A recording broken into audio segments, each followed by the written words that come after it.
Grabe at nagalit na ang China sa ginawa ni Pangulong Marcos. Di lang daw kasi Pogo pinasara, sinuspindi pa ni Tulfo ang mga made in China at pinagkaisahan pa sila dito ng mga kongresista. Batay sa ilan nating mangbabatas, hindi ibig sabihing pinatigil na ni BBM dito ang Pogo, ay hindi ibig sabihin na ititigil na din nila ang pag-iimbestiga. Kung ang mismong presidente daw kasi ng PAGCOR ay di pa rin tumitigil sa pag-ooperate dito ng China, kaya nagbabalang sususpindihin din sila ng Kongreso, gaya ng ginawang pagsuspindi ni Senator Raffy Tulfo sa PUV modernization jeep gawa ng China. Ngayon sususpindihin na din sila ng Kongreso. Nagkaisa na dito mga kongresista.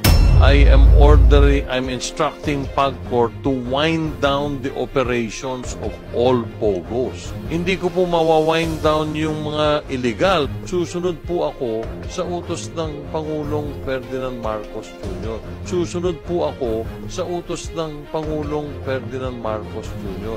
Mailinaw natin kay Presidente. Yung sinasabi nyo kasi, POGO, ibaban, pero dahil binago nyo nga po yung guidelines, yung IGL will remain. Po akong sinabing ganun. Kahit pero ibahin nyo po, yung Mr. Chair, sandali. Opo. Kahit Wait. Order. POGO and IGL are the same. Tama?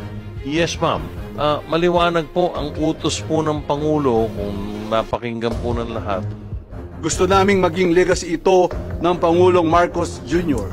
Sisiguruhin ko natin na hindi makakakilos ang mga sindikatong kriminal sa pamamagitan ng POGO. At least nakakatuwa dahil we all know na yung pong layunin po ng Presidente, ni Speaker at ng Kongresong ito ay iisa. So, kasi marami nagtatanong sa atin, nag-pronounce na ang Presidente na wala ng POGO. So, tigil na ang inyong hearing. Yun ang akala ninyo. Hindi kami titigil. Yun sa balitang ito, mag-iwan ka lang yung komento at atin na itong babasahin isa-isa.